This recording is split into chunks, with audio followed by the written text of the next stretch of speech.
नमस्कार दोस्तों, फिर से स्वागत है आपका एक नई वीडियो के साथ। दोस्तों इस वीडियो में आप देख सकते हैं मेरे हाथ में है मोटोरोला G10 पावर।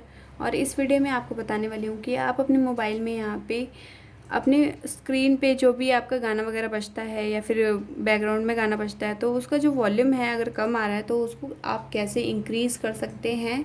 तो चलिए इस वीडियो में हम देख लेते हैं। तो यहाँ पे आपके गाने वगैरह का वॉल्यूम जो है इंक्रीज़ करने के लिए क्या करना है, आपको चले जाना है सेटिंग पे। तो सिस्टम साउंड यहाँ पे आपको इंक्रीज़ करने वाली हूँ और यहाँ पे इसके बाद आपको चले जाना है साउंड पे। सिस्टम पे जाने के बाद साउंड पे जाएंगे। साउंड पे जाने के बाद यहाँ पे आप ऐसे स्क्रॉल करेंगे और ये एडवांस का ऑप्शन है, आप इस पर क्लिक कर लेंगे। इसके बाद स्क्रॉल करेंगे तो सबसे नीचे आपको साउंड इन्हेंसमेंट का ऑप्शन देखने को मिलता है, आप इस पर क्लिक कर लेंगे और यहाँ पे आप इसको ऑन कर देंगे।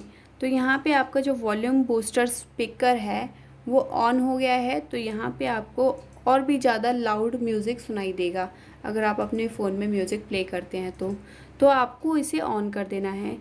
तो इस टाइप से आप यहाँ पे अपने साउंड को इंक्रीज़ कर सकते हैं। तो आई होप गाइस ये वीडियो आपको ज़रूर पसंद आया होगा। इसी टाइप की और भी इंटरेस्टिंग वीडियोस देखने के लिए चैनल पर विजिट करते रहिएगा। तो चलिए मिलते हैं आपको एक नेक्स्ट वीडियो में, तब तक के लिए नमस्कार।